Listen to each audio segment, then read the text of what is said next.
You know, maybe I'm not good at it, but I did drive around Port Townsend Sunday, and I had a hard time finding a parking place. I have a pretty small car, Yeah. so I was glad to see that there were people there. And Events are happening. events are happening. I think. Yeah, there was plenty of traffic some places this weekend.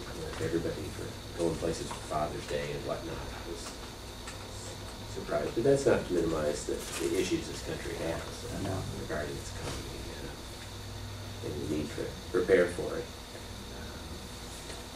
And I think in a lot of ways, a lot of our plans are preparing for it. Some of them are long-term plans. That was one of the things that came up at the Port Townsend town meeting where they had economic development, affordable housing as the issue was the length of time it takes to do some of these things. You don't have to look any farther than the length of time it's taken for getting a sewer in the tri-area, for example, to see how long it takes and how much is involved in long-term plans to make changes for a community. Yeah, they were really giving us a perspective of 2 to 4 years for a lot of different projects, and that was when things go well. And, but we've seen some projects through, so it's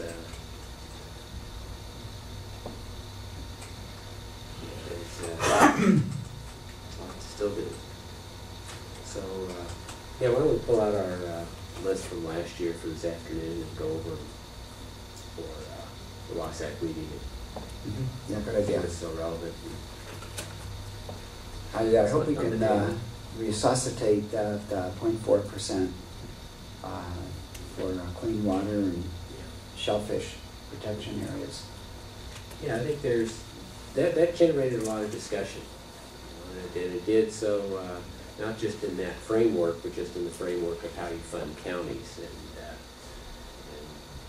brought up like the public infrastructure fund, state sales tax that we get, and how you can use that.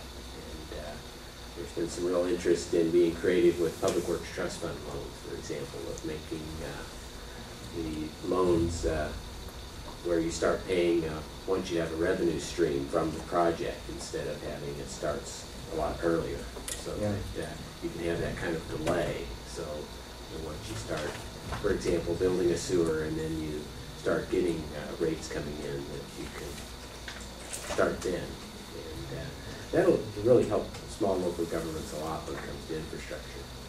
Yeah, another source of possible source of funding is I talked to Tom Robinson of WASAC about mineral extraction. And I was somewhat surprised he wasn't too aware of how that had been done before, but he's going to do some research and get back to me on that, because I think that would be a very useful source of revenue for the county. Yeah, it's been a topic of the legislative committee before. We brought it up. They won't be too surprised. No. We need to continue to bring it up.